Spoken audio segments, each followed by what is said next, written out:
Assalamualaikum warahmatullahi wabarakatuh.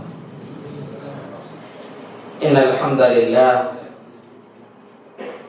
nahmaduhu wa nasta'inuhu wa nu'minu bihi wa natawakkalu alayhi wa na'udzu billahi min shururi anfusina wa min sayyiati a'malina.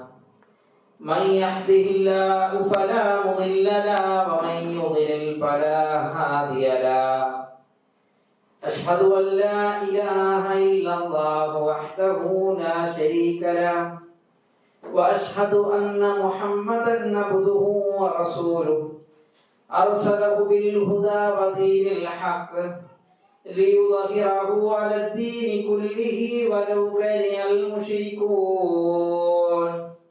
اللهم صل على محمد وعلى آل محمد كما صليت على إبراهيم وعلى آل إبراهيم إنك حميد مجيد.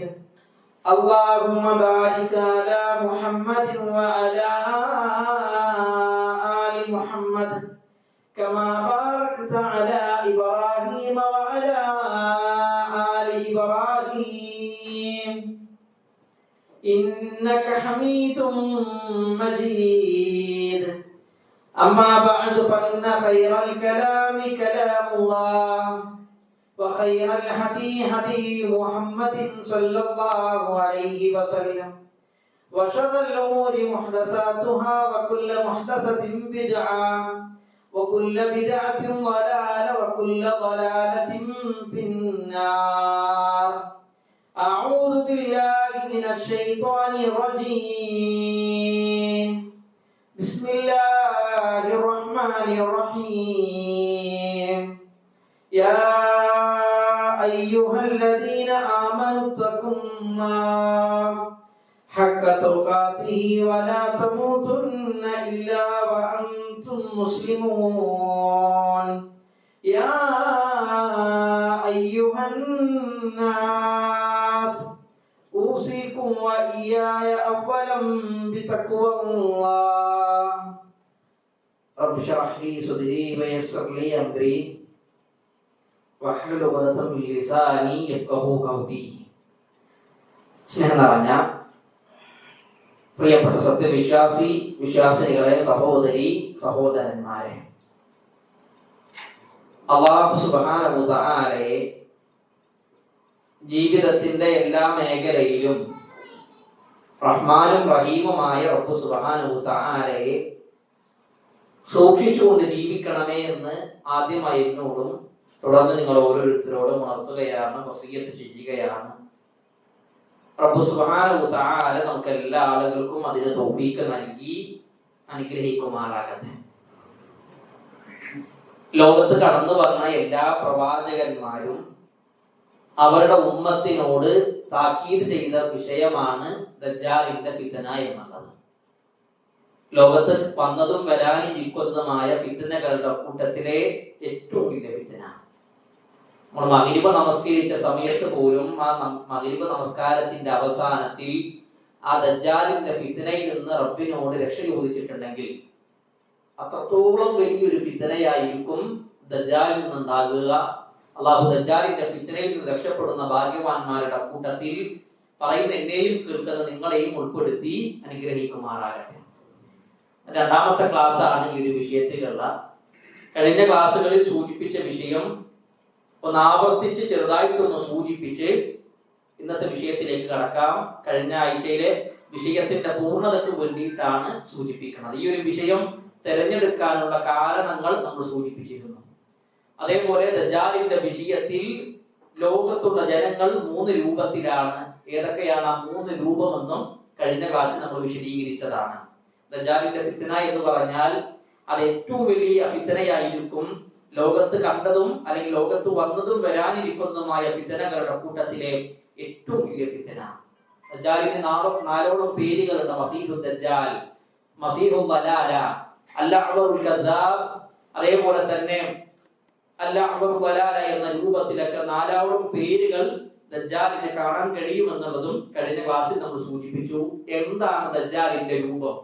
Dajjal എന്ന് പറയുമ്പോൾ നമ്മുടെ മനസ്സിലേക്ക് വരുന്ന ഓരോരോ ചിത്രങ്ങളുണ്ട്. എന്നാൽ റസൂലുള്ളാഹി സ്വല്ലല്ലാഹു അലൈഹി വസല്ലമ പഠിപ്പിച്ചു തന്ന രൂപത്തിൽ ദജ്ജാലിന്റെ രൂപത്തെ കുറിച്ച് നമ്മൾ വിശദീകരിച്ചു. ദജ്ജാലിന്റെ കണ്ണിന്റെ പ്രത്യേകത, ദജ്ജാലിന്റെ ശരീരം എന്ന് പറഞ്ഞാല് റജുലുൻ ജസീമുൻ, തടിച്ചു തൂങ്ങിയ ശരീരമായിരിക്കും, ചുവന്ന നിറമായിരിക്കും, ചുരുണ്ട മുടിയായിരിക്കും. ഇന്നഹു ശാബുൻ, അവൻ യുവാവായിരിക്കും, നീളം കുറഞ്ഞ വ്യക്തിയാണ് അവൻ.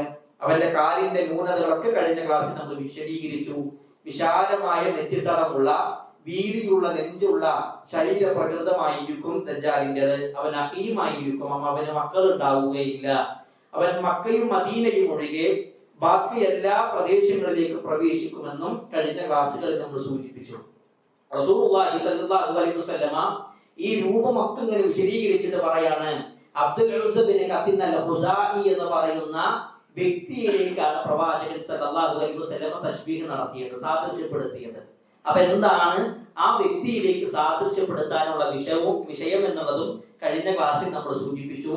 അതേപോലെ തന്നെ പല ആളുകളും വിചാരിച്ചിരുന്നു ദജ്ജാൽ എന്ന് പറഞ്ഞാൽ അത് ഇബ്നു സയ്യാദ് ആണെന്നുള്ളത്. അപ്പൊ ആരാണ് ഇബ്നു സയ്യാദ്? ഇബ്നു സയ്യാദ് ദജ്ജാലാണോ അല്ലേ എന്നുള്ള വിഷയം കൂടി കഴിഞ്ഞ ക്ലാസ്സിൽ നമ്മൾ സൂചിപ്പിച്ചതാണ്. അത് കേൾക്കാത്ത ആരെങ്കിലും ഉണ്ടെങ്കിൽ നമ്മുടെ യൂട്യൂബ് ചാനലിൽ അത് ഉണ്ടാകും. അള്ളാഹു കേൾക്കാനും അതനുസരിച്ച് ജീവിതത്തെ ക്രമപ്പെടുത്താനും തൗഫീഖ് നൽകി അനുഗ്രഹിക്കുമാറാകട്ടെ. ഇൻഷാ അല്ലാഹ് ഇന്ന് വിശദീകരിക്കാൻ ആഗ്രഹിക്കുന്നത് അതിനുശേഷമുള്ള ചില പ്രധാനപ്പെട്ട ഭാഗങ്ങളാണ്. മഹാനായ റസൂലുള്ളാഹി സ്വല്ലല്ലാഹു അലൈഹി വസല്ലമയുടെ കാലഘട്ടത്തിൽ ജീവിച്ച സ്വഹാബിയാണ് തമീമുദ്ദാരി റളിയല്ലാഹു അൻഹു. ഈ തമീമുദ്ദാരി എന്ന് പറയുന്ന സ്വഹാബി ദജ്ജാലിനെ കണ്ട സംഭവം ഇമാം മുസ്ലിം റഹ്മഹുല്ലാഹ് ഉദ്ധരിക്കുന്ന ഹദീസിൽ നമുക്ക് കാണാൻ കഴിയും. ആളുകൾ കുറച്ചൊന്ന് ഫ്രണ്ടിലേക്ക് കയറിയിരിക്കണേ. അപ്പൊ തമീമുദ്ദാരി എന്ന് പറയുന്ന സ്വഹാബി ദജ്ജാലിനെ കണ്ട സംഭവം പറയുന്നുണ്ട്. ഈ ഹദീസ് റിപ്പോർട്ട് ചെയ്യുന്നത് മഹദിയായ ഫാത്തിമ ബിൻത് ഖൈസ് റളിയല്ലാഹു അൻഹ എന്ന് പറയുന്ന മഹദിയാണ്. അഥവാ ലഹാഖ് ബിൻ ഖൈസ് എന്ന് പറയുന്ന സ്വഹാബിയുടെ സഹോദരിയാണ് ഫാത്തിമ ബിൻത് ഖൈസ്. അവരാണ് ഈ ഹദീസ് റിപ്പോർട്ട് ചെയ്യുന്നത്. എന്താണ് ഈ സംഭവം? അവർ പറയാണ്, എന്റെ ഭർത്താവ് എന്നെ ത്വലാഖ് ചെയ്ത് മൊഴി ചൊല്ലി നിൽക്കുന്ന സമയം മക്കയിലെ പല പ്രഗത്ഭന്മാരായ അല്ലെങ്കിൽ ആ കാലഘട്ടത്തിൽ അറിയപ്പെട്ട ആളുകളും എന്നോട് വിവാഹം അന്വേഷിച്ചിട്ടുണ്ട്. അവർ പറയുന്നുണ്ട്, ഫലമ്മാ തഅയ്യംതു ഖതബനി അബ്ദുറഹ്മാൻ ബിൻ ഔഫ് ഫീ നഫരി മിൻ അസ്ഹാബി റസൂലില്ലാഹി സ്വല്ലല്ലാഹു അലൈഹി വസല്ലം.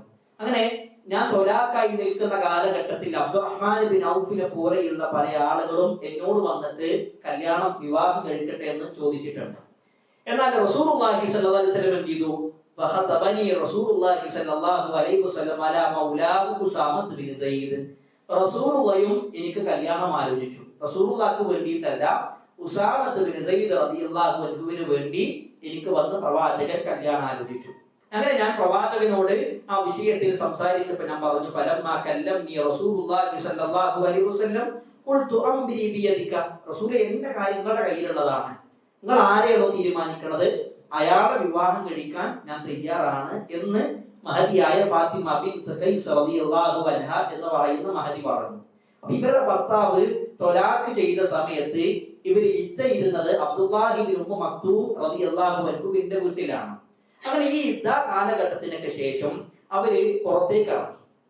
യുദ്ധം കഴിഞ്ഞ് അവർ മദീനത്തേക്ക് പുറത്തേക്ക് ഇറങ്ങിയ സമയത്താണ് മഹദിയായ ഫാത്തിമ ബിൻത് ഖൈസ് റളിയല്ലാഹു അൻഹ പറയാണ്, യൗമൻ, ഒരു ദിവസം, മുനാദി യുനാദി ഫിന്നാസ്, ഒരാൾ ഇങ്ങനെ വിളിച്ചു പറയുന്നുണ്ട്. വിളിച്ചു പറയുന്ന ആള് മദീനയിൽ ഉറക്കെ വിളിച്ചു പറയാണ്, എന്താ? അസ്സലാത്തു ജാമിഅ, നമസ്കാരം ഒരുമിച്ച് കൂട്ടപ്പെട്ടിട്ടുണ്ട്, നമസ്കാരത്തിന്റെ സമയമായിട്ടുണ്ട് എന്ന് പറഞ്ഞ് എല്ലാ ആളുകളെയും ഒരുമിച്ച് കൂട്ടുന്നുണ്ട്. അങ്ങനെ ഇത് കേട്ട സമയത്ത് എല്ലാ ആളുകളും മസ്ജിദ് നബവിയിൽ, മദീനത്തെ മസ്ജിദ് നബവിയിൽ ഒരുമിച്ച് കൂടി. ഞാനും അവരുടെ കൂടെ പോയി. മഹദി പറയാണ്, ഫസല്ലത്ത് മഅ റസൂലില്ലാഹി സ്വല്ലല്ലാഹു അലൈഹി വസല്ലം, റസൂലുള്ളാഹിന്റെ കൂടെ ഞാൻ നമസ്കാരം പൂർത്തീകരിച്ചു. നമസ്കാരം പൂർത്തീകരിച്ച് അവര് പറയാണ്, വകാന ഫാത്തിമ തുസല്ലി ഫീ അവ്വൽ സുഫൂഫിൻ നിസാഇ ഖൽഫ റിജാൽ, ഞാൻ പുരുഷന്മാർക്ക് പുറകിൽ, ഫാത്തിമ എന്ന് പറയുന്ന മഹദി പറയാണ്, പുരുഷന്മാർക്ക് പുറകിൽ സ്ത്രീകളുടെ കൂട്ടത്തിൽ ഒന്നാമത്തെ സുഫിലാണ് ഞാൻ നിന്നത്. അതുകൊണ്ട് റസൂലുള്ളാഹി പറയുന്നത് വ്യക്തമായിട്ട് എനിക്ക് കേൾക്കാൻ കഴിയും. അങ്ങനെ നമസ്കാരമൊക്കെ കഴിഞ്ഞിട്ട് فلما عد النبي صلى الله عليه وسلم صلاته وفرغ منها جلس على المنبر وهو يضحك تبسما. നിസ്കാരം കഴിഞ്ഞിട്ട് എന്ത് ചെയ്തു? റസൂലുള്ളാഹി മിമ്പറിലേക്ക് കയറി സല്ലല്ലാഹു അലൈഹി വസല്ലം. എന്നിട്ട് നബി സല്ലല്ലാഹു അലൈഹി വസല്ലം പുഞ്ചിരിക്കുകയാണ്. എന്തിനാണ് നബി പുഞ്ചിരിച്ചത്? അതെന്തിനാണ് പുഞ്ചിരിച്ചത് എന്ന് എന്നിട്ട് പ്രവാചകൻ വിശദീകരിക്കുന്നുണ്ട്. സുമ്മ സഅലഹു, പിന്നീട് റസൂലുള്ളാഹി അങ്ങോട്ട് ചോദിക്കുകയാണ്, ഹൽ യഅരിഫൂന സബബ അല്ലദീ ജമഅ നബി സല്ലല്ലാഹു അലൈഹി വസല്ലം മിൻ അജ്ലിഹി. ഞാൻ എന്തിനാണ് ഇപ്പോൾ നിങ്ങൾ ഒരുമിച്ച് കൂട്ടിയതെന്ന് അറിയോ? എല്ലാ ആളുകളോടും ഒരുമിച്ച് കൂടാൻ മദീനത്തെ മസ്ജിദ് നബവിയിലേക്ക് ഒരുമിച്ച് കൂടാൻ പറഞ്ഞ് നിസ്കാരം കഴിഞ്ഞ് ഈ മിമ്പറിൽ കയറി ഞാൻ പുഞ്ചിരിച്ച് റസൂലുള്ളാഹി പറയാണ്, നിങ്ങൾ ഒരുമിച്ച് കൂട്ടാനുള്ള കാരണം അറിയോ? അപ്പോ സ്വഹാബത്ത് അതിന് മറുപടി കൊടുക്കാൻ അല്ലാഹു വറസൂലുഹു അഅലം, അല്ലാഹുവും റസൂലിനെ അറിയുള്ളൂ, ഞങ്ങൾക്ക് അറിയില്ല. അപ്പൊ നബി സല്ലല്ലാഹു അലൈഹി വസല്ലം പറയാണ്, പിന്നെ എന്റെ അരികിലേക്ക് എന്ത് ചെയ്തിട്ടുണ്ട്? ഒരാള് വന്നിട്ടുണ്ട്. റജുലുൻ മിൻ നസ്റാനിയ, ക്രിസ്തീയ മതത്തിൽപ്പെട്ട ഒരാള് എന്റെ അരികിലേക്ക് വന്നു. ജാഅ വഅസ്ലമ, ആ മനുഷ്യൻ വന്ന് ഇസ്ലാം മതം സ്വീകരിച്ചു. അയാളുടെ പേര് തമീമുദ്ദാരി എന്നുള്ളതാണ്. അയാള് ചില വിഷയങ്ങൾ എന്നോട് പറഞ്ഞു, ദജ്ജാലുമായി ബന്ധപ്പെട്ട ചില വിഷയങ്ങൾ എന്നോട് പറഞ്ഞു. ആ ദജ്ജാലിന്റെ രൂപവും ദജ്ജാൽ എപ്പോഴാണ് പുറപ്പെടുക തുടങ്ങിയ വിഷയങ്ങളൊക്കെ ഈ മനുഷ്യൻ പറഞ്ഞു. ഇത് പണ്ട് ഞാൻ നിങ്ങൾക്ക് പറഞ്ഞു തന്ന അതേ വിഷയവുമായിട്ട് എന്ത് ചെയ്യുന്നുണ്ട്? യോജിക്കുന്നുണ്ട്. അത് നിങ്ങൾക്ക് അറിയിച്ചു തരാൻ വേണ്ടിയിട്ടാണ് ഞാൻ നിങ്ങൾ ഒരുമിച്ച് കൂട്ടിയത്. പിന്നീട് സംസാരിക്കുന്നത് തമീമുദ്ദാരി എന്ന് പറയുന്ന സ്വഹാബിയാണ്. ആരാണ് തമീമുദ്ദാരി എന്ന് പറയുന്ന സ്വഹാബി? അദ്ദേഹം ക്രിസ്തീയ വിശ്വാസത്തിലുള്ള ആളായിരുന്നു. പണ്ട് ബനു ഗസാൽ ഗോത്രക്കാരനായിരുന്നു. ബനു ഗസാൽ ഗോത്രം എന്ന് പറഞ്ഞാല് ഫലസ്തീനക്ക് അടുത്തുള്ള ഒരു പ്രദേശമാണ്. അവിടെയാണ് ഇവർ താമസിച്ചിരുന്നത്. ഈ തമീമുദ്ദാരി എന്ന് പറയുന്ന സ്വഹാബി പറയാണ്, ഞങ്ങള് അന്നഹു റകിബ ഫീ സഫീനത്തിൻ ബഹരിയത്തിൻ മഅ 30 റജുലൻ മിൻ ഖബീലത്തി ലഹ്മിൻ വ ഖബീലത്തി ജുസാഇ. രണ്ട് കബീലകൾ, കബീലത്ത് ലഹ്മ എന്ന് പറയുന്ന, കബീലത്ത് ജുസാ എന്ന് പറയുന്ന അറബികളുടെ കൂട്ടത്തിൽ ഏറ്റവും അറിയപ്പെട്ട ഗോത്രങ്ങളിലുള്ള 30ഓളം ആളുകളുമായി ഞങ്ങൾ കടൽ യാത്രക്ക് പോയി. രണ്ട് ഗോത്രത്തിലെ ആളുകളുമായി ഏകദേശം 30ഓളം പുരുഷന്മാരുണ്ട്. അങ്ങനെ ഞങ്ങൾ എന്ത് ചെയ്തു? ഈ കടൽ യാത്ര ചെയ്യുന്ന സമയത്ത് ഞങ്ങളുടെ കപ്പൽ മുങ്ങി, കപ്പൽ പൊളിഞ്ഞ് കടലിൽ ഞങ്ങൾ അകപ്പെട്ടു. ഞങ്ങളുടെ ലക്ഷ്യം തെറ്റി. അവസാനം ഞങ്ങൾ കടലിൽ ഏകദേശം 1 മാസത്തോളം അലഞ്ഞു തിരിഞ്ഞു എന്നുള്ളതാണ്. അവസാനം അവരെന്ത് ചെയ്തു? ഒരു ദ്വീപിലേക്ക് എത്തി. ഒരു ദ്വീപിലെത്തിയ സമയത്ത് അവിടെ ഒരു രൂപത്തെ കാണുകയാണ്. ഒരു രൂപത്തെ കണ്ടു. എന്നാൽ അദ്ദേഹം പറയാണ്, ഞങ്ങൾ അവിടുന്ന് ഒരു ദാബത്തിനെ കണ്ടു, ഒരു മൃഗത്തെ കണ്ടു എന്നുള്ളതാണ്. എന്നാൽ ഈ സ്വഹാബി പറയാണ്, അതിന്റെ മുന്നേതാണ് പിന്നേതാണ് എന്നറിയാൻ പറ്റാത്ത രൂപത്തിൽ എന്തുണ്ട്? ഇതിന് രോമങ്ങളുണ്ട്. ഈ കണ്ട ഈ ജീവിയുടെ മുന്നേതാണോ പിന്നേതാണോ എന്നറിയാൻ പറ്റാത്ത രൂപത്തിൽ എന്തുണ്ട്? രോമങ്ങളുണ്ട്. അത്രത്തോളം രോമങ്ങളുള്ള ഒരു ജീവിയാണ്. അങ്ങനെ ഈ സ്വഹാബി ഈ കണ്ട മൃഗത്തോട് അല്ലെങ്കിൽ കണ്ട രൂപത്തോട് പറഞ്ഞു, വൈലക്, നിനക്ക് നാശം, മാൻ തിനി ആരാണ്, മാൻ തിനി ആരാണ് എന്ന് ചോദിച്ചപ്പോ ഈ രൂപം അതിൽ സംസാരിച്ചത് ഫഖാലതി അന ജസ്സാസ, ഞാനാണ് ജസ്സാസ എന്ന് പറഞ്ഞാൽ. ശരിക്കും എന്താണ്? നമ്മൾ ഒരുപാട് തവണ കേട്ടതാണ് ജസ്സാസ ജസ്സാസ എന്നുള്ളത്. എന്താ ജസ്സാസ എന്നുള്ള പേരിന്റെ അർത്ഥം തന്നെ എന്താണ്? ദജ്ജാലിനുള്ള ചാരപ്പണി ചെയ്യുന്ന വ്യക്തിയാണ്, അല്ലെങ്കിൽ ആ ഒരു രൂപമാണ് ജസ്സാസ. അല്ലാഹുവിന്റെ റസൂലിന്റെ ഹദീസിൽ കാണാൻ കഴിയും, വലാ തജസ്സസു വലാ തഹസ്സസു വലാ യഗ്തബ ബഅദുകും ബഅദ. നിങ്ങൾ വലാ തജസ്സസു എന്നതാണ്, നിങ്ങൾ ചാരപ്പണി ചെയ്യരുത്. ദജ്ജാലിന് വേണ്ട ചാരപ്പണി നടത്തുന്നതാണ് ആരെ? ഈ ജസ്സാസ. അതുകൊണ്ടാണ് ഇതിന് ജസ്സാസ എന്ന് പേര് വരാനുള്ള കാരണം. അങ്ങനെ ഈ ജസ്സാസ എന്ന് പറയുന്ന ആ ഒരു രൂപം പറയാണ്, ഈ മഠത്തിൽ ഒരു വ്യക്തിയുണ്ട്. അതാ കാണുന്ന മഠത്തിൽ എന്തുണ്ട്? ഒരു വ്യക്തിയുണ്ട്. ആ വ്യക്തിയുടെ അരികിലേക്ക് നിങ്ങൾ പോവുക, ആ വ്യക്തിക്ക് ചില കാര്യങ്ങൾ നിങ്ങളോട് ചോദിക്കാനുണ്ട് എന്ന രൂപത്തിൽ എന്ത് ചെയ്തു? പിന്നെ ഈ ജസ്സാസ എന്ന് പറയുന്ന ആ ഒരു രൂപം തമീമുദ്ദാരി റളിയല്ലാഹു അൻഹുവിന്റെ സംഘത്തോട് പറഞ്ഞു. ഇവർ പറഞ്ഞു, ഞങ്ങൾ ആ ദൈറിലേക്ക്, ആ മഠത്തിലേക്ക് ഞങ്ങൾ കയറി ചെന്നു. ഞങ്ങൾ ആ മഠത്തിലേക്ക് കയറി ചെന്ന സമയത്ത് ഒരു ആൾ രൂപത്തെ കണ്ടു. ആ മനുഷ്യന്റെ ഭൂമിക്കും ആകാശത്തിനിടയിൽ തുള്ളുന്ന രൂപത്തിലാണ് ഞങ്ങൾ അയാളെ കണ്ടത്. ആ മനുഷ്യന്റെ കൈകാലുകൾ കഴുത്തിലേക്ക് ബന്ധിതമായ രൂപത്തിൽ ഞങ്ങൾ കണ്ടു. കയ്യും കാലും കഴുത്തിലേക്ക് ബന്ധിതമായ രൂപത്തിൽ ഞങ്ങൾ അയാളെ കണ്ടു. ഈ മനുഷ്യനെ കണ്ട സമയത്ത് ഇയാൾ ഞങ്ങളോട് ചില ചോദ്യങ്ങൾ ചോദിച്ചു. എന്തൊക്കെയാണ് ചോദിച്ചത്? ഒന്നാമത്തെ ചോദ്യം, അഖ്ബിറൂനി അൻ നഖ്ലി ബൈസാൻ. നഖ്ലി ബൈസാൻ എന്ന് പറയുന്ന ഒരു തോട്ടമുണ്ട്, അഥവാ ഫലസ്തീനിക്ക് അടുത്തുള്ള ഒരു തോട്ടമാണ് നഖ്ലി ബൈസാൻ എന്ന് പറയുന്ന തോട്ടം. ആ നഖ്ലി ബൈസാൻ എന്ന് പറയുന്ന തോട്ടത്തിന്റെ അവസ്ഥ എന്താണ്? അത് ഫലഭൂഷ്ടമാണോ? അതിലിപ്പോ ഈത്തപ്പഴങ്ങൾ ഉണ്ടോ എന്ന രൂപത്തിൽ ആ രൂപം ഞങ്ങളോട് ചോദിച്ചു. അപ്പൊ തമീമു ദാരി റളിയല്ലാഹു അൻഹു പറയാണ്, ഞങ്ങൾ പറഞ്ഞു നഅം, അതെ, നഖ്ലി ബൈസാൻ എന്ന് പറയുന്ന തോട്ടത്തിൽ എന്തുണ്ട്? ഈത്തപ്പഴങ്ങളുണ്ട്, ഫലഭൂഷ്ടമാണ്. അപ്പൊ ഈ രൂപം ഞങ്ങളോട് പറയാണ്, ആ തോട്ടത്തിൽ ഫലം കായ്ക്കാത്തൊരു കാലം ഇനി വരാനുണ്ട്. രണ്ടാമത്തെ ചോദ്യം, അഖ്ബിറൂനി അൻ ബുഹൈറത്തി തുബിരിയ. തുബിരിയ എന്ന് പറയുന്ന ഒരു തടാകമുണ്ട്. ഹൽ ഫീഹാ മാഉൻ, അതിൽ ഇപ്പോ വെള്ളമുണ്ടോ? തുബിരിയ എന്ന് പറയുന്ന ഒരു തടാകമുണ്ട്, ആ തടാകത്തിൽ ഇപ്പൊ വെള്ളമുണ്ടോ എന്ന് ചോദിച്ചു. തമീമു ദാരി പറയാണ്, ഖാലു, ഞങ്ങൾ പറഞ്ഞു, ഹിയ കസീറത്തുൽ മാ, ധാരാളം വെള്ളമുണ്ട്. ഇപ്പോ തുബിരിയ തടാകത്തിൽ ധാരാളം വെള്ളമുണ്ട്. അപ്പൊ ഈ രൂപം ഞങ്ങളോട് പറയാണ്, ആ തടാകത്തിൽ വെള്ളം വറ്റുന്ന ഒരു കാലം വരാനുണ്ട്. അതാണ് രണ്ടാമത്തെ ചോദ്യം. മൂന്നാമത്തെ ചോദ്യം, അഖ്ബിറൂനി അൻ ഐനി സുഗറ. സുഗറ എന്ന് പറയുന്ന ഒരു അരുവിയുണ്ട്, അതിൽ വെള്ളം നിർഗളിക്കുന്നുണ്ടോ എന്ന് ഞങ്ങളോട് ചോദിച്ചു. സുഗറ എന്ന് പറയുന്ന ഒരു അരുവിയുണ്ട്, അതിൽ വെള്ളം നിർഗളിക്കുന്നുണ്ടോ? അതിന് ഞങ്ങൾ മറുപടി കൊടുത്തു, അതെ, അതിൽ ധാരാളം വെള്ളമുണ്ട്, എന്നാൽ ആ അരുവിയിലെ വെള്ളം വറ്റിപ്പോകുന്ന ഒരു കാലം ഇനി വരാനുണ്ട്. അതാണ് മൂന്നാമത് ചോദിച്ചത്. അവസാനത്തെ ചോദ്യം, അഖ്ബിറൂനി അൻ നബിയിൽ ഉമ്മിയീന മാ ഫഅല. ഉമ്മിയങ്ങളുടെ പ്രവാചകൻ, ഉമ്മിയങ്ങളുടെ നബി വന്നിട്ടുണ്ടോ? ആരാണത്? അഷ്റഫുൽ ഖൽഖ് നബി മുഹമ്മദ് മുസ്തഫ റസൂലുള്ളാഹി സ്വല്ലല്ലാഹു അലൈഹി വസല്ലം. അപ്പൊ തമീമു ദാരി പറയാണ്, അതേ, വന്നിട്ടുണ്ട്. ആ വ്യക്തി എന്ത് ചെയ്തിട്ടുണ്ട്? ആ പ്രവാചകൻ ഖദ് ഖറജ മിൻ മക്കത വനസല അൽ-ഇസ്രി. ആ പ്രവാചകൻ മക്കയിൽ നിന്ന് പുറപ്പെട്ടു, ഇപ്പൊ എവിടെ എത്തിയിട്ടുണ്ട്? എസിരിബിലേക്ക്. എസിരിബ് എന്ന് പറഞ്ഞാൽ ഇന്നത്തെ മദീനയിലേക്ക് എത്തിയിട്ടുണ്ട്. ഈ വ്യക്തി വീണ്ടും ചോദിക്കാണ്, എന്നിട്ട് എന്താണ് സംഭവിച്ചത്? അറബികൾ എങ്ങനെയാണ്? അറബികളുമായി യുദ്ധം നടന്നോ എന്ന് ചോദിക്കാണ്. അറബികളുമായി യുദ്ധം നടന്നു. അഥവാ ഏത് യുദ്ധമാണ്? ബദർ യുദ്ധം.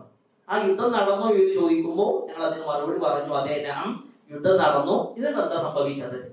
അപ്പോ ഞങ്ങൾ പറയാണ്, അറബികൾ എന്ത് ചെയ്തു?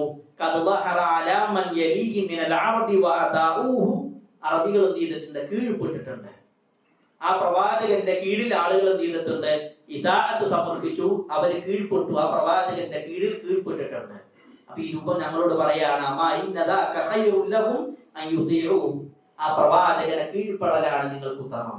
ഇതൊക്കെ പറഞ്ഞു. അപ്പോ 4 വിഷയങ്ങൾ പറഞ്ഞു. ഒന്ന് ചോദിക്കാണ്, നഖ്ലു ബൈസാൻ എന്ന് പറയുന്ന തോട്ടത്തിന്റെ അവസ്ഥ എന്താണ്?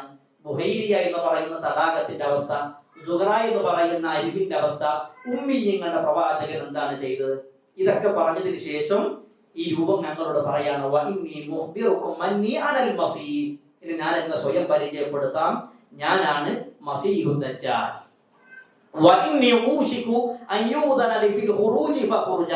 എനിക്ക് പുറപ്പെടാനുള്ള സമയമായിട്ടുണ്ട്, ആ സമയമായാൽ ഞാൻ ഇവിടുത്തെ പുറപ്പെടും എന്ന രൂപത്തിൽ ദജ്ജാലി പറയാൻ. എന്നിട്ട് വീണ്ടും പറഞ്ഞു,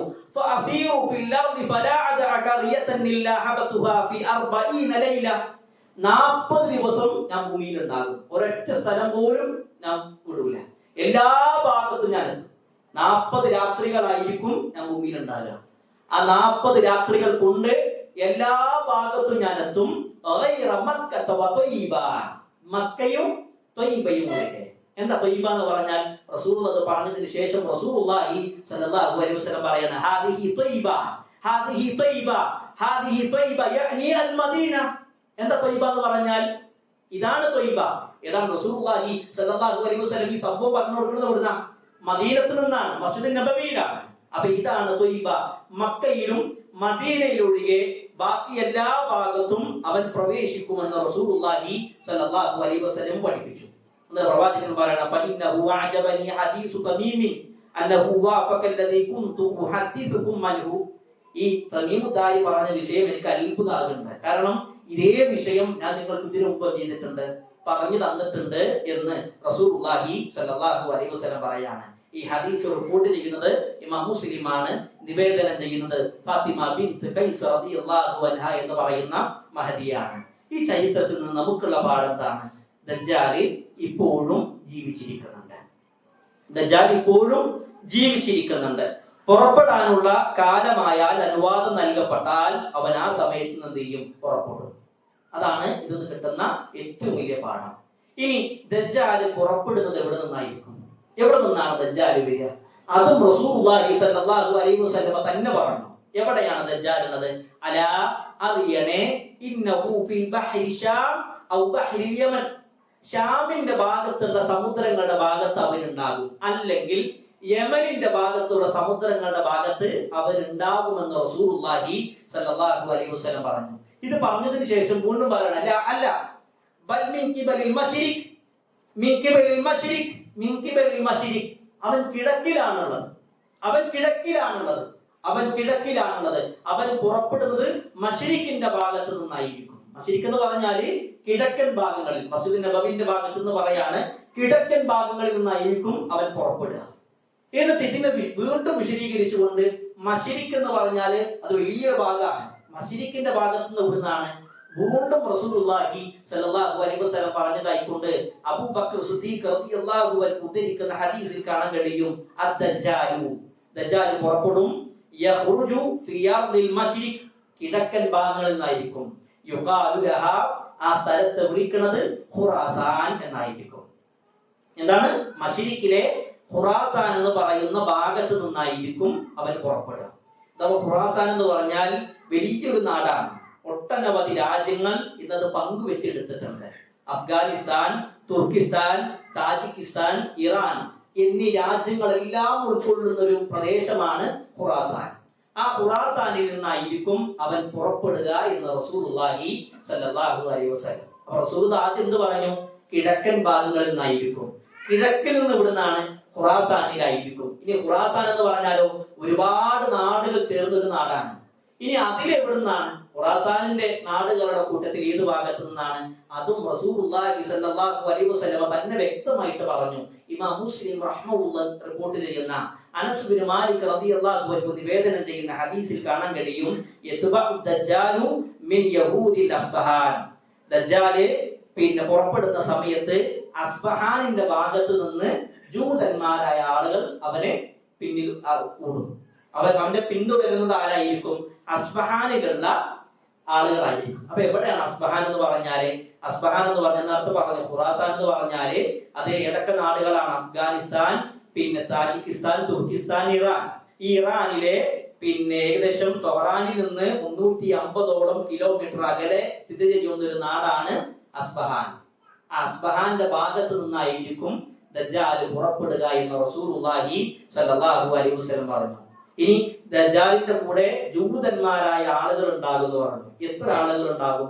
അതും നബി സല്ലല്ലാഹു അലൈഹി വസല്ലം തന്നെ പറഞ്ഞു, 70,000 പേരുണ്ടാകും. അവരുടെ പ്രത്യേകത എന്താണ്? അത്വയാലിസ, ഒരു പ്രത്യേകമായ വസ്ത്രം ധരിക്കുന്ന ആളുകളാണ്. എന്താണ് ആ വസ്ത്രം? ഞാൻ വിശദീകരിക്കാം. അപ്പോ അസ്ബഹാന്റെ ഭാഗത്ത് നിന്നായിരിക്കും അവര് പുറപ്പെടുക. എന്താണ് അസ്ബഹാൻ എന്ന് പറയുന്ന നാടിന്റെ പ്രത്യേകത?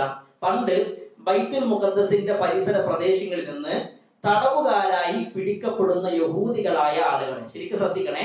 പണ്ട് ബൈത്തുൽ മുഖദ്ദസിന്റെ, പലസ്തീനിലെ ബൈത്തുൽ മുഖദ്ദസിന്റെ ഭാഗങ്ങളിൽ നിന്ന് പിടിക്കപ്പെടുന്ന യഹൂദികളായ ആളുകളെ പാർപ്പിച്ചിരുന്ന, ആ കാലഘട്ടത്തിലെ രാജാക്കന്മാര് പാർപ്പിച്ചിരുന്ന നാടാണ് അസ്ബഹാൻ. അവരെ കൊണ്ടുപോയി ഉപേക്ഷിച്ച നാടാണേത്? അസ്ബഹാൻ. ഈ ജൂതന്മാരായ ആളുകൾക്ക് ഒരു പ്രത്യേകത ഉണ്ട്. അവരവരുടെ വാഗ്ദത്ത ഭൂമി എന്ന് സ്വയം വിശേഷിക്കപ്പെടുന്ന ഇസ്രായേലിലേക്ക് പോകാനായിരിക്കും എല്ലാ ആളുകളും ആഗ്രഹിക്കുക. അവസാനം അവിടേക്ക് എത്തണം, ഇസ്രായേലിൽ പോയി താമസിക്കണം എന്നാണ് അവരുടെ ഏറ്റവും വലിയ ആഗ്രഹം. പക്ഷേ അസ്ബഹാനിൽ വന്ന് താമസിക്കുന്ന അന്ന് രാജാക്കന്മാരായ ആളുകൾ, അവിടെ പാർപ്പിച്ച ജൂതന്മാരായ ആളുകളില്ലേ, അവർ അസ്ബഹാൻ വിട്ട് പിന്നീട് പോയിട്ടില്ല. അവര് പറഞ്ഞു ഞങ്ങൾക്ക് അസ്ബഹാൻ തന്നെ മതി. ഒന്ന് ആലോചിച്ച് നോക്കാണ്, 1400 വർഷങ്ങൾക്ക് മുമ്പ് അല്ലാഹുവിന്റെ റസൂൽ സ്വല്ലല്ലാഹു അലൈഹി വസല്ലം പറയാണ്, ദജ്ജാല് മശ്രിഖിന്റെ ഭാഗത്ത് ഖുറാസാനിലെ അസ്ബഹാനിൽ നിന്നായിരിക്കും വരിക. അവന്റെ കൂടെ 70,000ഓളം ജൂതന്മാരുണ്ടാകും. അത് വേണമെങ്കിൽ ഈ രൂപത്തിൽ സംഭവങ്ങളൊക്കെ ഉണ്ടാകണം. ഈ അസ്ബഹാനിലെ ജൂതന്മാർ എന്ത് ചെയ്തിട്ടില്ല? അവര് അവരുടെ നാട് വിട്ട് അവരുടെ വാഗ്ദത്ത ഭൂമി എന്ന് പറയുന്ന ഇസ്രായേലിലേക്ക് പോകാൻ അവര് താല്പര്യം കാണിക്കുന്നില്ല എന്നുള്ളത് കൂടി നമ്മൾ മനസ്സിലാക്കുക. ഇനി ഇതിനെ ജംഅ് ചെയ്ത് ആധുനിക പണ്ഡിതന്മാർ വിശദീകരിച്ചത് എന്താണ്? ഇത് ഈ പറഞ്ഞ കാര്യങ്ങളൊക്കെ അവർ പറഞ്ഞിട്ടാണ് പറയാണ്, അതിനർത്ഥം അവൻ ഇപ്പോഴും മശരിക്കിലെ ഖുറാസാനിലെ അസ്ബഹാൻ എന്ന് പറയുന്ന പ്രദേശത്തുണ്ട് എന്നല്ല. അവൻ ഇപ്പോഴും അവിടെ ഉണ്ട് എന്നല്ല. പക്ഷെ അവൻ പുറപ്പെടാൻ സമയമായാൽ അവൻ വരുന്നത് ആദ്യം അസ്ബഹാന്റെ ഭാഗത്തായിരിക്കും, പിന്നെ ഖുറാസാന്റെ ഭാഗത്തും മശരിക്കിന്റെ ഭാഗത്തൊക്കെ എത്തും, പിന്നീട് ലോകത്തിന്റെ എല്ലാ ഭാഗങ്ങളിലും അവൻ എത്തും എന്നുള്ളതാണ്. ഹാദാ വല്ലാഹു അഅലം. ഇതാണ് പണ്ഡിതന്മാർ അതിനെ ജംഇ ചെയ്ത് പറഞ്ഞത്. അപ്പൊ എല്ലാ ഭാഗത്തും എത്തും. ഏതൊക്കെ? മക്കയും മദീനയും ഒഴികെ. മക്കന്റെയും മദീനന്റെ ഭാഗത്തേക്കും അവൻ വരുന്നുണ്ട്. ആ വരുന്ന സമയത്ത് എന്താണ് ദജ്ജാൽ പറയുന്നുണ്ട്, ഞാൻ 40 ദിവസം ഭൂമിയിൽ ഉണ്ടാകും, എല്ലാ ഭാഗത്തും എത്തും, മക്കയും ത്വയ്ബയും ഒഴികെ. ഏതാ മക്ക? ത്വയ്ബ ഏതാണ്? മദീനയാണ്. ആ ത്വയ്ബന്റെ ഭാഗത്തും മക്കയുടെ ഭാഗത്തും ഞാൻ ചെല്ലുമ്പോ ഞാൻ ചെല്ലുന്ന സമയത്ത് ഈ 2 നാടുകളും എനിക്ക് നിഷിദ്ധമാകും, എനിക്ക് അതിലേക്ക് പ്രവേശിക്കാൻ കഴിയാത്ത രൂപത്തിൽ അടക്കപ്പെടും. ഞാൻ എല്ലാ സമയത്തും അതിലേക്ക് കയറാൻ വേണ്ടി ചെല്ലുമ്പോൾ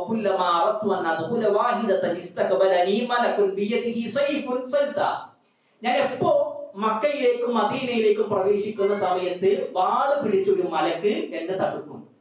എന്നിട്ട് ആ മലക്ക് എന്ത് ചെയ്യും? എന്നെ അതിലേക്ക് പ്രവേശിപ്പിക്കാൻ സമ്മതിക്കില്ല.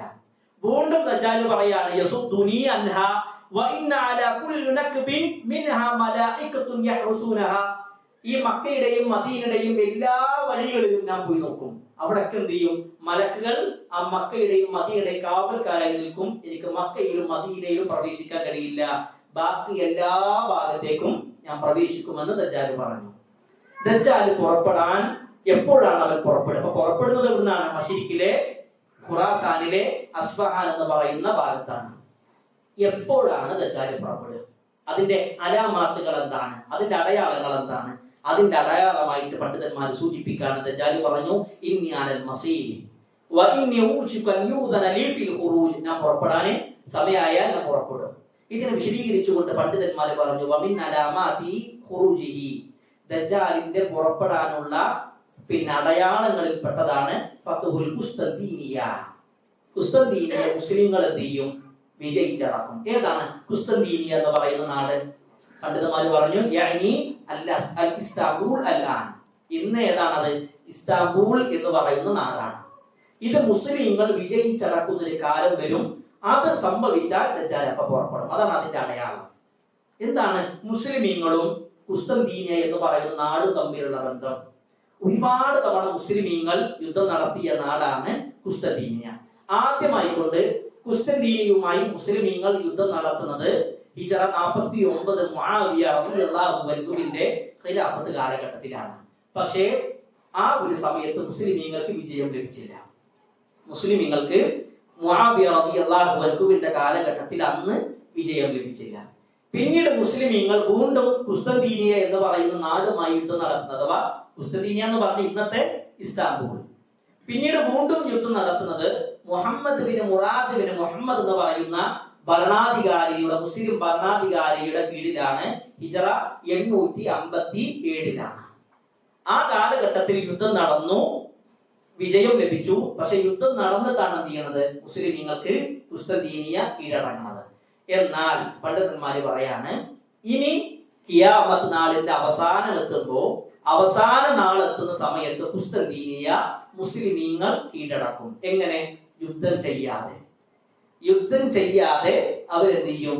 ഖുസ്തന്തീനിയ മുസ്ലിമീങ്ങൾ ഇസ്ലാമിന്റെ കുടക്കീഴിലേക്ക് വരും. വെറും തക്ബീർ കൊണ്ട്, തഹ്ലീൽ കൊണ്ട്, അല്ലാഹു അക്ബർ ലാ ഇലാഹ ഇല്ലല്ലാഹ് എന്ന് പറഞ്ഞിട്ടായിരിക്കും അവർ ഖുസ്തന്തീനിയുടെ ഭാഗത്തേക്ക് കയറി ചെല്ലുക. അങ്ങനെ കയറി ചെല്ലുന്ന സമയത്ത് അത് ഇസ്ലാമിന്റെ കുടക്കീഴിലേക്ക് വരും. എന്താണ് സംഭവം? അല്ലാഹുവിന്റെ റസൂൽ സല്ലല്ലാഹു അലൈഹി വസല്ലം പറയാണ്, സമിഅതു ബിമദീനത്തിൻ ജാനിബുൻ മിൻഹാ ഫിൽ ബരി.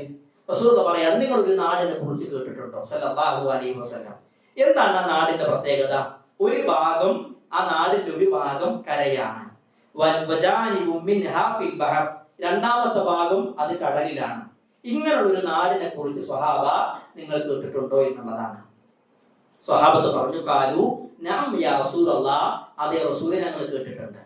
എന്നിട്ട് റസൂലുള്ളാഹി സ്വല്ലല്ലാഹു അലൈഹി വസല്ലം പറയാണ്, ലാ തഖൂമു സാഅ, അന്ത്യനാൾ സംഭവിക്കുകയില്ല, ഹത്താ യഗ്സുവഹാ 70,000 മിൻ ബനി ഇസ്ഹാഖ്.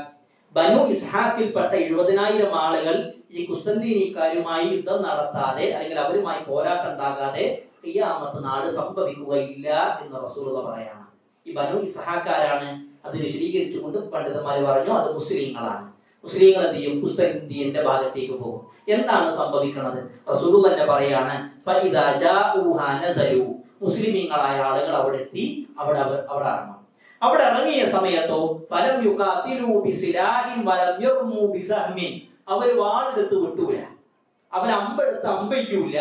ഖാലു എന്താ അവർ പറയാ? ലാ ഇലാഹ ഇല്ലല്ലാഹ് അല്ലാഹു അക്ബർ. ഇവിടെ ഈ ഒരു പോയിന്റ് ശ്രദ്ധിക്കണേ. അവരെന്ത് ചെയ്യൂല? വാളെടുത്ത് വെട്ടൂല, അമ്പെടുത്ത് ആവനാളിൽ നിന്ന് അമ്പെടുത്ത് അമ്പയ്ക്കൂല. അവരാകെ ചെയ്യണത് എന്താണ്? ലാ ഇലാഹ ഇല്ലല്ലാഹ് അല്ലാഹു അക്ബർ എന്ന് പറഞ്ഞ് അവര് ചൊല്ലും. റസൂലുള്ളാഹി സ്വല്ലല്ലാഹു അലൈഹി വസല്ലം പറയാണ്, ഇതെന്ന് പറയുന്ന സമയത്ത് ഫയസ്കുതു അഹദുൻ ജാനിബൈഹാ, ഇവരുടെ ഒരു ഭാഗം കര ഒരു ഭാഗം കടൽ എന്ന് പറഞ്ഞല്ലോ, അത് ഒരു ഭാഗം മുസ്ലിമീങ്ങൾക്ക് കീഴ്പ്പെടും. അവരെന്ത് ചെയ്യും? മുസ്ലിമീങ്ങൾക്ക് പരാജയം സമ്മതിച്ച് ആ ഒരു ഭാഗം മുസ്ലിമീങ്ങൾക്ക് ലഭിക്കും. രണ്ടാമത് രണ്ടാമത് വീണ്ടും റസൂലുള്ളാഹി സ്വല്ലല്ലാഹു അലൈഹി വസല്ലം പറയാണ്, ഇവർ പറയും ലാ ഇലാഹ ഇല്ലല്ലാഹ് വല്ലാഹു അക്ബർ എന്ന് പറയുമ്പോൾ ഫയസ്കുതു ജാനിബുൽ ആഖർ, രണ്ടാമത്തെ ഭാഗവും ഇസ്ലാമിന്റെ കൂടെ കീഴിലേക്ക് വരും. മൂന്നാമത് ഇവർ വീണ്ടും പറയും ലാ ഇലാഹ ഇല്ലല്ലാഹ് വല്ലാഹു അക്ബർ എന്ന് പറയുന്ന സമയത്ത് ഫയുഫറജു ലഹും ഫയദ്ഖുലൂഹാ വയഗ്നമു, ആ നാട് മുഴുവനും മുസ്ലിമീങ്ങൾക്ക് ലഭിക്കും. അവര് കുസ്തന്തീനിയിലെ ആളുകൾ അവരുടെ ഗനീമത്ത് സ്വത്ത് അവർ വിട്ടേച്ചു പോകുന്നതാണ്. ആ ഗനീമത്ത് സ്വത്ത് എടുക്കാൻ വേണ്ടി ആര് പോകും? മുസ്ലിമീങ്ങൾ പോകും. അപ്പോഴാണ് അവരറിയുന്നത് ദജ്ജാൽ ഇറങ്ങിയിട്ടുണ്ട്. മനസ്സിലായില്ലേ? ഈ ഒരു അടയാളത്തിന് ശേഷമാണ് ദജ്ജാൽ വരുന്നത്. റസൂലുള്ളാഹി സ്വല്ലല്ലാഹു അലൈഹി വസല്ലം പറയാണ് വബൈനമാ ഹും യഖ്തസിമൂനൽ മഗാനിമ, ഈ കുസ്തന്തീനിയിലെ ആളുകൾ അവരുടെ വിട്ടേച്ചു പോയ ഗനീമത്ത് സ്വത്ത് എടുക്കാൻ വേണ്ടി മുസ്ലിമീങ്ങൾ വന്നു. അതിങ്ങനെ വീതിച്ചുകൊണ്ടിരിക്കായിരിക്കും. ഇങ്ങനെ വീതിച്ചുകൊണ്ടിരിക്കുന്ന സമയത്ത് ഒരു വിളിയാളം അവർക്ക് വരും, ദജ്ജാൽ എന്ത് ചെയ്തിട്ടുണ്ട്? പുറപ്പെട്ടിട്ടുണ്ട് എന്നുള്ളതാണ്. ഇമാം മുസ്ലിം റഹ്മഹുല്ലാ പറയുന്ന ഹദീസാണ്. അങ്ങനെ ദജ്ജാൽ പുറപ്പെട്ടു എന്ന് കേൾക്കുമ്പോഴോ അവരിങ്ങനെ പിടിച്ചു വെച്ച ഗനീമത്ത് സ്വത്തില്ലേ, ഓരോരുത്തരും എടുത്തു വെച്ച ഗനീമത്ത് സ്വത്ത്, അതെല്ലാം ഉപേക്ഷിച്ച് അവർ തിരിഞ്ഞോടുമെന്ന് റസൂലുള്ളാഹി സ്വല്ലല്ലാഹു അലൈഹി വസല്ലം പറഞ്ഞു. ഇനി ഇമാം ബുഖാരി റഹ്മത്തുള്ളാഹി ഉദ്ധരിക്കുന്ന ഹദീസിൽ ഒന്നുകൂടി വിശദീകരിക്കുന്നുണ്ട്. ഫയഫ്തതിഹൂന കുസ്തന്തീനിയ, റസൂലുള്ളാഹി പറയാണ് കുസ്തന്തീനിയ എന്ന് പറയുന്ന നാട് മുസ്ലിമീങ്ങൾ വിജയിച്ചടക്കും. അങ്ങനെ വിജയിച്ചടക്കി അവർ ഗനീമത്ത് സ്വത്ത് ഇങ്ങനെ വീതിച്ചുകൊണ്ടിരിക്കുകയാണ്. ഖദ് ഗല്ലഖു സുയൂഫഹും ബിസൈതൂൻ, അവരുടെ വാള് ഒരു സൈത്തൂൻ മരത്തിൽ, സൈത്തൂൻ മരം ഒലീവ് മരത്തിൽ ഇങ്ങനെ കെട്ടി തൂക്കിയിട്ടുണ്ടാകും. അഥവാ യുദ്ധം നടക്കണില്ല, താഴെയുള്ള ഗനീമത്ത് സ്വത്ത് ഇങ്ങനെ സ്വരുക്കൂട്ടാണ്, അത് ഒരുമിച്ച് കൂട്ടാണ്. അപ്പൊ അവരുടെ ഉറയിലുണ്ടായിരുന്ന വാളൂരി സൈത്തൂൻ മരത്തിൽ ഇങ്ങനെ കെട്ടി തൂക്കിയിട്ടുണ്ടാകും. അങ്ങനെ അവര് സൈത്തൂൻ മരത്തിൽ വാള് കെട്ടി തൂക്കി ഗനീമത്ത് സ്വത്ത് ഒരുക്കൂട്ടുന്ന സമയത്തായിരിക്കും അവരറിയാ ദജ്ജാലി പുറപ്പെട്ടു. ഇവിടെ ഒരു കാര്യം കൂടി ശ്രദ്ധിക്കുക, അവരുടെ വാൾ എവിടെയാണ് കെട്ടി തൂക്കിയിട്ടുള്ളത്? സൈത്തൂൻ മരം. രണ്ട് കാര്യങ്ങൾ പറഞ്ഞുകൊണ്ട് ശ്രദ്ധിക്കാൻ. ഒന്ന്, അവർ വാള് കൊണ്ട് യുദ്ധം ചെയ്യും, അതേപോലെ തന്നെ വാള് കൊണ്ട് യുദ്ധം ചെയ്യുകയോ അമ്പെയ്യുകയോ ചെയ്യൂല. അതേപോലെ തന്നെ അവരുടെ വാൾ എവിടെ കെട്ടി തൂക്കിയിട്ടുണ്ടാകുക? സൈത്തൂൻ മരത്തിലാണ്. എന്നാൽ ഇമാം മുസ്ലിം റഹ്മത്തുള്ളാഹി ഉദ്ധരിക്കുന്ന ഹദീസിൽ കാണാൻ കഴിയും, അബ്ദുല്ലാഹ് ഇബ്നു മസ്ഊദ് റളിയല്ലാഹു അൻഹു പറയാണ്, ഇവര് ഇങ്ങനെ എല്ലാവരും ഇങ്ങനെ ഒരുക്കൂട്ടുന്ന സമയത്ത്, അത് ഒരുമിച്ച് കൂട്ടുന്ന സമയത്ത് ഒരു വാർത്ത കേൾക്കും, ദജ്ജാൽ വന്നിട്ടുണ്ട്. ആ വാർത്ത പറയുന്നത് ആരാണ്? അതും നമുക്ക് ഹദീസിൽ കാണാൻ കഴിയും, ശൈത്താനായിരിക്കും, പിശാചായിരിക്കും. അവരുടെ കയ്യിലുള്ളതൊക്കെ അവർ വിട്ടു. എന്നിട്ട് എന്ത് ചെയ്യും? അവർ തിരിഞ്ഞു പോകും. ആ തിരിഞ്ഞു പോകുന്ന സമയത്ത് അവര് 10 കുതിരപ്പടയാളികളായ ആളുകളെ പറഞ്ഞേക്കും. അഥവാ ദജ്ജാൽ വന്നു എന്ന് കേട്ടല്ലോ, അപ്പോ ആ വാർത്ത ശരിയാണോ എന്നറിയാൻ വേണ്ടി 10 കുതിരപ്പടയാളികളായ ആളുകളെ ഇവർ പറഞ്ഞേക്കും ദജ്ജാൽ വന്നു എന്ന് പറയുന്ന ഭാഗത്തേക്ക്. എന്നാൽ റസൂലുള്ളാഹി സ്വല്ലല്ലാഹു അലൈഹി വസല്ലം പറയാണ്, ഇന്നി ലാ അരിഫു അസ്മാഅഹും, അന്ന് പോകുന്ന 10 കുതിരപ്പടയാളികളില്ലേ, അവരുടെ പേര് എനിക്കറിയാം. വീണ്ടും റസൂലുള്ളാഹി പറയാണ്, വ അസ്മാഅ ആബാഇഹിം, ഈ പോകുന്ന ആളുകളുടെ പിതാക്കന്മാരുടെ പേരില്ലേ, അതും എനിക്കറിയാം. വ അൽവാന ഖുയൂലിഹിം, അവർ പോകുന്നത് എന്തിനാണ്? കുതിരയിലാണ്. ആ കുതിരന്റെ ലൗന്, അതിന്റെ കളർ എന്താണ്, അതും എനിക്കറിയാം.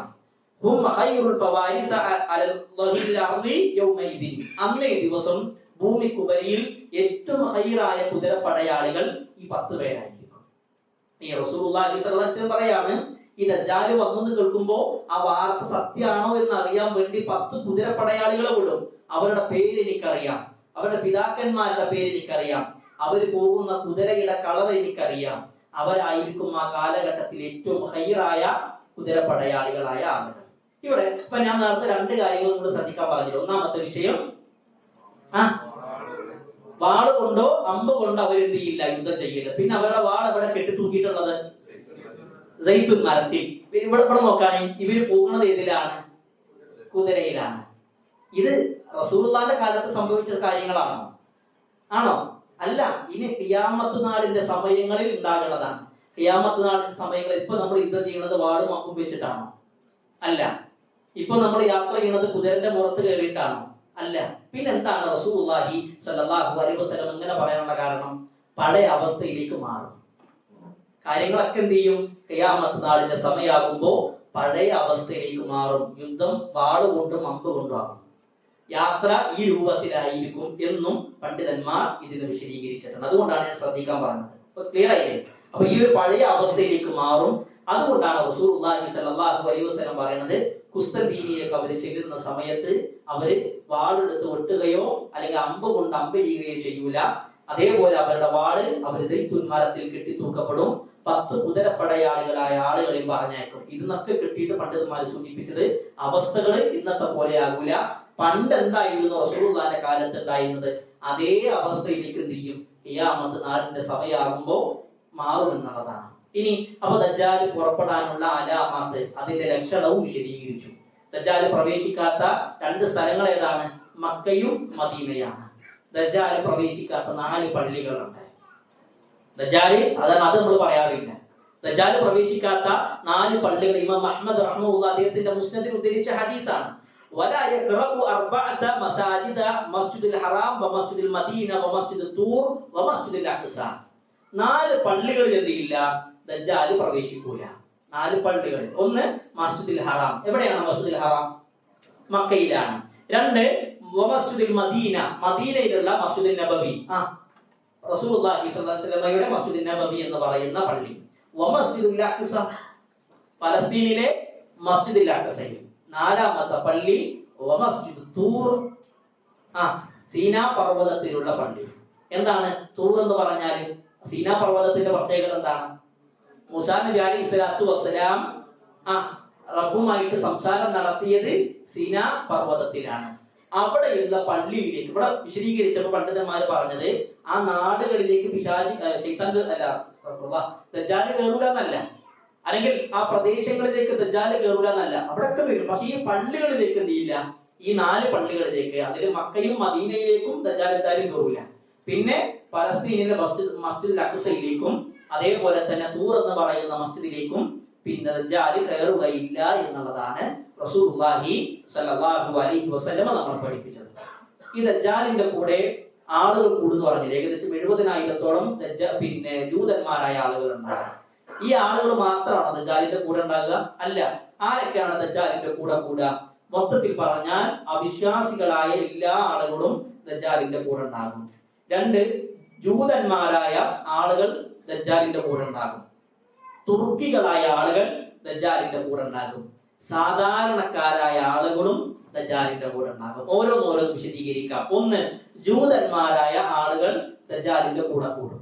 റസൂലുള്ളാഹി സ്വല്ലല്ലാഹു അലൈഹി വസല്ലം പറയാണ്, യത്ബഉ ദജ്ജാല മിൻ യഹൂദിൽ അസ്ബഹാൻ 70,000 അലൈഹിം അത്വയാലിസ. ദജ്ജാലിന്റെ കൂടെ അസ്ബഹാനിന്റെ ഭാഗത്ത് നിന്ന് 70,000-ഓളം ജൂതന്മാര് കൂടെ കൂടും.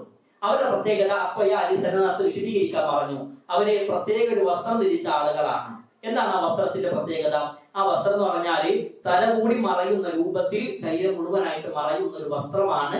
ആ ഒരു വസ്ത്രം ധരിച്ചിട്ടുള്ള പ്രത്യേകമായിട്ടുള്ള 70,000-ഓളം വരുന്ന ജൂതന്മാർ ദജ്ജാലിന്റെ കൂടെ കൂടും എന്നുള്ളതാണ്. അപ്പൊ ജൂതന്മാർ എന്ത് ചെയ്യും? ദജ്ജാലിന്റെ കൂടെ ഉണ്ടാകും. 2 തുർക്കികളായ ആളുകൾ ദജ്ജാലിന്റെ കൂടെ ഉണ്ടാകും. എന്താ തുർക്കികൾ എന്ന് പ്രത്യേകം പറയാനുള്ള കാരണം? ഇമാം തുർമുദി റഹ്മത്തുള്ളാഹി ഉദ്ധരിക്കുന്ന ഹദീസിൽ കാണാൻ കഴിയും, റസൂലുള്ളാഹി സ്വല്ലല്ലാഹു അലൈഹി വസല്ലം പറയാണ്, ഇന്ന ദജ്ജാല യഖ്റുജു മിൻ അർദിൽ മശ്രിഖ്, ദജ്ജാൽ പുറപ്പെടുന്നത് മശ്രിഖിന്റെ ഭാഗത്ത് നിന്നായിരിക്കും. യുഖാലു ലഹാ ഖുറാസാൻ, ആ നാടിന് പറയുന്ന പേരെന്താണ്? ഖുറാസാൻ എന്നുള്ളതാണ്. യത്ബഉഹു, ദജ്ജാലിനെ പിന്തുടരും അഖ്വാമുൻ കഅന്ന വുജൂഹുൽ മജ്ജാനുൽ മുതറക, ആ ദജ്ജാലിനെ പിന്തുടരുന്ന ആളുകളുടെ പ്രത്യേകത അവരുടെ വുജൂഹും വജ്ഹുൻ, അവരുടെ മുഖം എന്ന് പറഞ്ഞാൽ എങ്ങനെ? മുഖം എന്ന് പറഞ്ഞാൽ പരിച പോലെയാണ്, അഥവാ വട്ടമുഖമുള്ള ആളുകളാണ്. ഈ സംഭവത്തെ വിശദീകരിച്ചുകൊണ്ട് മഹാനായ മുഫസ്സിർ ഇമാം ഇബ്നു കസീർ റഹ്മത്തുള്ളാഹി പറയാണ്, പ്രത്യക്ഷത്തിൽ ഇതിൽ നിന്ന് മനസ്സിലാക്കാൻ കഴിയുന്നത് തുർക്കികളായ ആളുകൾ എന്നുള്ളതാണ്. ഇനി തുർക്കികളായ എല്ലാ ആളുകളും ഉണ്ടോ? വീണ്ടും റസൂലുള്ളാഹി സ്വല്ലല്ലാഹു അലൈഹി വസല്ലമയുടെ ഹദീസിലേക്ക് വന്നാൽ കാണാൻ കഴിയും, ഇമാം ബുഖാരി റഹ്മത്തുള്ളാഹി ഉദ്ധരിക്കുന്ന ഹദീസിൽ കാണാൻ കഴിയും, റസൂലുള്ളാഹി പറയാണ്, ലാ തഖൂമു സഅതു ഹത്താ യുഖാതിൽ മുസ്ലിമൂന തുർക്ക്, ഖിയാമത്ത് നാൾ സംഭവിക്കൂല മുസ്ലിമീങ്ങൾ തുർക്കികളുമായി യുദ്ധം നടക്കാതെ. ഖിയാമത്ത് നാൾ സംഭവിക്കൂല, മുസ്ലിങ്ങൾ എന്ത് ചെയ്യും? തുർക്കികളുമായി യുദ്ധം നടത്തും. കൗമൻ, അവരുടെ പ്രത്യേകത എന്താണ്? അവരുടെ മുഖം എന്ന് പറഞ്ഞാല് വട്ടമുഖമാണ്, പരിച പോലെയായിരിക്കും അവരുടെ മുഖം. അവരുടെ കണ്ണുകൾ ഇമാം ബുഖാരി തന്നെ ഉദ്ധരിക്കുന്ന മറ്റൊരു റിവായത്തിൽ കാണാൻ കഴിയും, സിഗാറുൽ അയ്യുൻ, അവരുടെ കണ്ണ് എന്ന് പറഞ്ഞാൽ ചെറിയ കണ്ണായിരിക്കും. അവരുടെ മൂക്കിന് പ്രത്യേകത ഉണ്ടാകും. അവരുടെ മുഖം എന്ന് പറഞ്ഞാൽ പരിച പോലെയായിരിക്കും, വട്ടമുഖമായിരിക്കും. അങ്ങനെയുള്ള തുർക്കികളായ ആളുകളും ദജ്ജാലിന്റെ കൂടെ കൂടും. അതിനർത്ഥം തുർക്കികളായ എല്ലാ ആളുകളും കൂടുന്നല്ല, തുർക്കികൾ അയാളുടെ കൂടെ കൂടുമെന്നുള്ളതാണ്. പിന്നെ ദജ്ജാലിന്റെ കൂടെ കൂടുന്നത് സാധാരണക്കാരായ ആളുകളാണ്. സാധാരണക്കാരായ ആളുകൾ വഇന്ന മിൻ ഫിത്നതിഹി, ദജ്ജാലിന്റെ ഫിത്നയിൽപ്പെട്ടതാണ് അയ്യഖൂല ലിൽ അഅറാബി, റസൂലുള്ളാഹി പറയാണ്, ദജ്ജാൽ ഒരു അറാബിന്റെ അരികിലേക്ക് ചെല്ലും.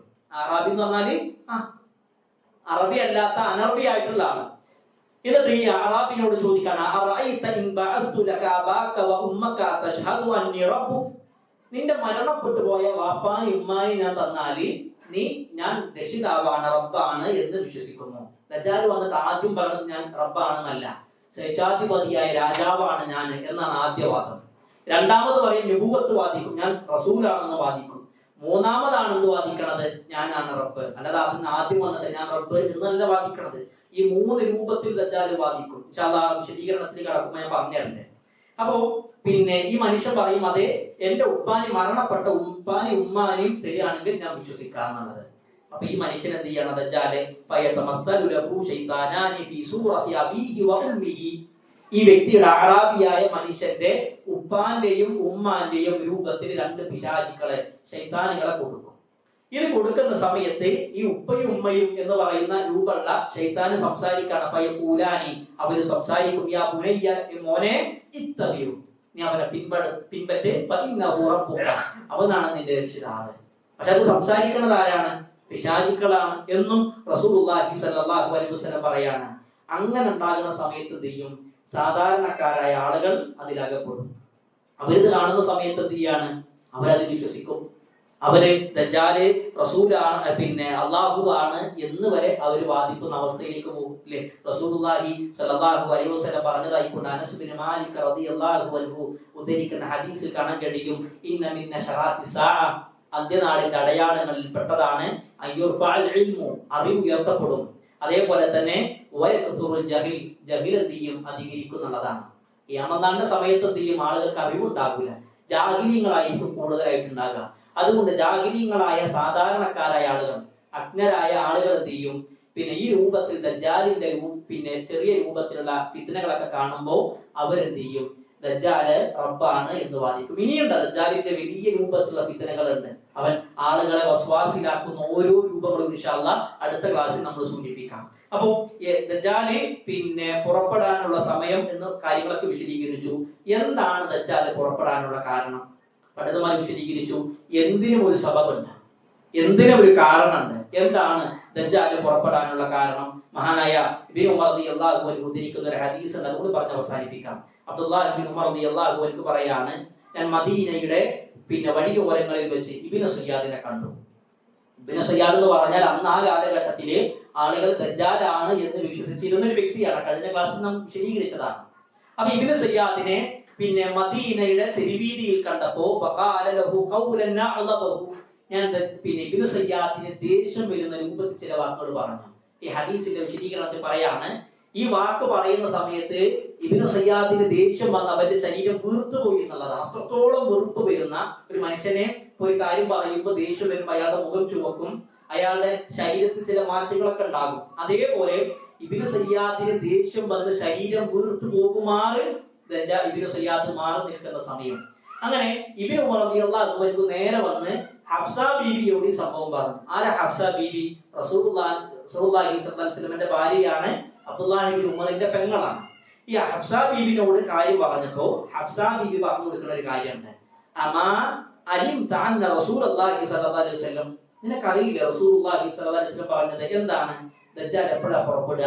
ഇന്നമാ യഖ്റുജു മിൻ ഗദ്ബത്തിൻ യഗ്ളബുഹാ, ദജ്ജാൽ അവന്റെ കോപത്തിൽ നിന്നായിരിക്കും പുറപ്പെടുക. ദജ്ജാൽ പുറപ്പെടുമ്പോൾ അവന്റെ ഗദ്ബത്തിൽ നിന്ന്, കോപത്തിൽ നിന്നായിരിക്കും പുറപ്പെടുക എന്നാണ് റസൂലുള്ളാഹി സ്വല്ലല്ലാഹു അലൈഹി പ്രവാചകൻ സല്ലല്ലാഹു അലൈഹി വസല്ലം പറഞ്ഞത് എന്ന് മഹദിയായ ഹഫ്സ ബീവി ഉദ്ധരിക്കുന്നുണ്ട്. അപ്പോൾ പ്രിയപ്പെട്ടവരെ, പറഞ്ഞു വന്ന വിഷയം ദജ്ജാൽ എന്ന് പറഞ്ഞ് ആ ദജ്ജാൽ പുറപ്പെടുന്ന ഭാഗം അത് എവിടെ നിന്നാണ്? മശ്രിഖിലെ ഖുറാസാനിലെ അസ്ബഹാൻ എന്ന് പറയുന്ന ഭാഗത്ത് നിന്നാണ്. ദജ്ജാൽ ഏത് സമയത്തായിരിക്കും പുറപ്പെടുക? അത് ഫത്ഹു ഖുസ്തന്തീനിയ, ഇസ്താംബൂൾ മുസ്ലിമീങ്ങൾ പിടിച്ചടക്കുമ്പോൾ അതിന്റെ അധികാരം മുസ്ലിമീങ്ങളുടെ കുടക്കീഴിലേക്ക് വരുന്ന സമയത്തായിരിക്കും ദജ്ജാലിന്റെ പുറപ്പാടുണ്ടാകുക. അങ്ങനെ ദജ്ജാൽ പുറപ്പെട്ട് ആളുകൾ വന്നതൊക്കെ കേൾക്കുമ്പോൾ പിന്നീട് ആര് വരുന്നുണ്ട്? ഈസാ നബി അലൈഹി സ്വലാത്തു വസ്സലാം വരുന്നുണ്ട്. ഇൻഷാ അല്ലാഹ് അത് അടുത്ത ക്ലാസ്സിൽ വിശദീകരിക്കാം. അതേപോലെ ഈ ദജ്ജാൽ എന്ന് പറയുന്ന വ്യക്തിയുടെ കൂടെ കൂടുന്ന ആളുകൾ ആരൊക്കെയാണ്? അത് ജൂതന്മാരായ ആളുകൾ, തുർക്കികളായ ആളുകൾ, അവിശ്വാസികളായ ആളുകൾ, സാധാരണക്കാരായ ആളുകൾ, ഇവരെല്ലാ ആളുകളും എന്ത് ചെയ്യും? ദജ്ജാലിന്റെ കൂടെ കൂടും. ചില പണ്ഡിതന്മാർ ചില ലുഖ്ഫ് പറഞ്ഞിട്ടുണ്ടെങ്കിലും അതിൽ സൂചിപ്പിച്ച ഒരു സംഭവമാണ്, ദജ്ജാലിന്റെ കൂടെ ഏറ്റവും കൂടുതൽ കൂടുന്നത് സ്ത്രീകളായിരിക്കും. ദജ്ജാലിന്റെ കൂടെ ഏറ്റവും കൂടുതൽ കൂടുന്നത് സ്ത്രീകളായിരിക്കും. ചില റിപ്പോർട്ടിൽ കാണാൻ കഴിയും, പുരുഷന്മാർ ആ കാലഘട്ടത്തിൽ സ്ത്രീകളെ തൂണിന്റെ പുറത്ത് വീട്ടിൽ കെട്ടിയിടുന്ന. കാരണം ഇന്ന് തന്നെ നോക്കണം, ഇന്ന് നമ്മുടെ നാട്ടില് എന്തെങ്കിലും ഒരു രൂപത്തിൽ ചില കറാമാത്ത് ഉണ്ട് എന്ന് പറയപ്പെടുന്ന ആളുകൾ അവർക്കൊന്നും ഉണ്ടാവില്ല. അങ്ങനെ ഉണ്ടെന്ന് പറഞ്ഞ ആളുകളുടെ മുമ്പിൽ പ്രചരിപ്പിക്കുമ്പോഴേക്ക് അയാളുടെ വീടിന്റെ മുമ്പിൽ ഏറ്റവും കൂടുതൽ നിൽക്കുന്നത് സ്ത്രീകളായിരിക്കും. ഒരാൾ നാളെ വരികയാണ്, തങ്ങളാണ്, ബീബിയാണെന്ന് പറഞ്ഞ് യഥാർത്ഥ തങ്ങന്മാരും ബീബിമാരും നമ്മൾ കളിയാക്കല്ല. അള്ളാഹു അതിന് അവർക്ക് അർഹതായ പ്രാധാന്യം കൊടുത്തിട്ടുണ്ട്. എന്നാൽ ഇങ്ങനെ ഈ രൂപത്തിൽ പറയപ്പെടുന്ന ആളുകളുടെ വീടിന്റെ മുമ്പിൽ അല്ലെങ്കിൽ ഇവരുടെ ക്ലാസിന്റെ മുമ്പിൽ ഏറ്റവും കൂടുതൽ നിൽക്കുന്നത് സ്ത്രീകളാണ്. സ്ത്രീകളെ പറ്റിക്കപ്പെടാൻ ഏറ്റവും എളുപ്പമുള്ള വിഭാഗമാണ്. അതുകൊണ്ടാണ് ദജ്ജാലിന്റെ ഓരോ ഫിത്ന കാണുന്ന സമയത്ത് ദജ്ജാൽ റബ്ബാണ് എന്ന് പറഞ്ഞ് സ്ത്രീകൾ എന്ത് ചെയ്യാണ്? വീട്ടിൽ നിന്ന് ഇറങ്ങും. അപ്പൊ പുരുഷന്മാരെന്ത് ചെയ്യും? വീട്ടിൽ സ്ത്രീകളെ കെട്ടിയിടും എന്ന് പോലും പണ്ഡിതന്മാര് സൂചിപ്പിച്ചു. അത്രത്തോളം വലിയ ഫിത്നയായിരിക്കും. റസൂലുള്ളാഹി പറഞ്ഞില്ലേ, ദജ്ജാൽ ഒരു ഭാഗത്ത് വന്നു കേട്ടാൽ, എന്തായാലും കുറെ കേട്ടതല്ലേ, ഈ ഒരു സാധനത്തെ കണ്ടിട്ട് വരാന്ന് പറഞ്ഞിട്ട് പോകാൻ പാടില്ല. റസൂലുള്ളാഹി സ്വല്ലല്ലാഹു അലൈഹി വസല്ലം പറഞ്ഞത് എന്താണ്? അവന്റെ ഫിത്നയിൽ നിങ്ങൾ അകപ്പെട്ടു പോകും. അവന്റെ ഫിത്നയിൽ നിന്ന് രക്ഷപ്പെടാൻ കഴിയുന്നത് അത്രത്തോളം ഈമാനുള്ള ആളുകൾക്കാണ്. ഈ ദജ്ജാലിന്റെ ഫിത്ന എന്താണ്? വലിയ രൂപത്തിലുള്ള ഫിത്നകളാണ് അവൻ നടത്താൻ പോകുന്നത്.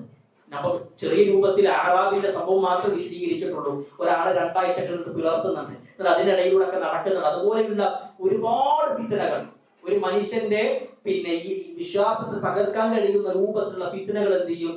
ദജ്ജാൽ ആ കാലഘട്ടത്തിൽ ചെയ്യും. അവിടെ ദജ്ജാലിന്റെ ഫിത്നയിൽ അകപ്പെടാതെ പിടിച്ചു നിൽക്കാൻ കഴിയുന്നത് യഥാർത്ഥ വിശ്വാസികളായ ആളുകൾക്ക് മാത്രമാണ് എന്നുള്ളതാണ്. ഇൻഷാ അല്ലാഹ് ഇത്രയാണ് ഈ ക്ലാസ്സിൽ സൂചിപ്പിക്കാനുള്ളത്. അല്ലാഹു സുബ്ഹാനഹു തആലയുടെ തൗഫീഖ് ഉണ്ടെങ്കിൽ അടുത്ത ക്ലാസ്സിൽ ദജ്ജാലിന്റെ ഫിത്നകൾ എന്തൊക്കെയാണ് എന്നുള്ളത് വിശദീകരിക്കാം. അങ്ങനെ ഫിത്നകളിൽ നിന്ന് രക്ഷപ്പെടാൻ വേണ്ടി റസൂലുള്ളാഹി സ്വല്ലല്ലാഹു അലൈഹി വസല്ലം പഠിപ്പിച്ച ചില കാര്യങ്ങളുണ്ട്. അതെന്തൊക്കെയാണ് എന്നുള്ളതും, പിന്നീട് ഈസാ നബി അലൈഹി സ്വലാത്തു വസ്സലാം ഇറങ്ങുന്നതും, ഈസാ നബി ഇറങ്ങിയതിനു ശേഷം ദജ്ജാലിനെ വധിക്കുന്നത്, ബാബുലുദ് എന്ന് പറയുന്ന ഭാഗത്ത് വെച്ച് ദജ്ജാലിനെ വധിക്കുന്നത് തുടങ്ങിയ വിഷയങ്ങളൊക്കെ വിശദീകരിക്കാം. അതിനിടയിൽ അല്ലാഹുവിന്റെ തൗഫീഖ് ഉണ്ടെങ്കിൽ ഇമാം മഹദിയെ കുറിച്ചിട്ടും സൂചിപ്പിക്കാം. അല്ലാഹു സുബ്ഹാനഹു തആല ദീൻ അധികമായി പഠിക്കാൻ പറയുന്ന എനിക്കും കേൾക്കുന്ന നിങ്ങൾക്കും തൗഫീഖ് നൽകി അനുഗ്രഹിക്കുമാറാകട്ടെ. നമ്മളത് വന്നു പോയിട്ടുള്ള ചെറുതു വലുതുമായ തെറ്റുകുറ്റങ്ങൾ റബ്ബ് സുബ്ഹാനഹു തആല പുറത്തു മാപ്പാക്കി തരുമാറാകട്ടെ. നമ്മളിൽ മരണപ്പെട്ടവരുടെ കബറിടം അവൻ വിശാലമാക്കി കൊടുക്കുമാറാകട്ടെ. അവരെയും നമ്മെയും അവന്റെ ജന്നാത്തിൽ ഫിർദൗസിൽ ഒരുമിച്ച് കൂട്ടുമാറാകട്ടെ. അല്ലാഹുമ്മ അജ്ർനാ മിനന്നാർ, അല്ലാഹുമ്മ അജ്ർനാ മിനന്നാർ, അല്ലാഹുമ്മ അജ്ർനാ മിനന്നാർ. റബ്ബനാ ആതിനാ ഫിദ്ദുനിയാ ഹസന വഫിൽ ആഖിറതി ഹസനത വഖിനാ അദാബന്നാർ. ആമീൻ ആമീൻ ബിറഹ്മതിക യാ അർഹമർ റഹീമീൻ. വൽഹംദുലില്ലാഹി റബ്ബിൽ ആലമീൻ. അസ്സലാമു അലൈക്കും.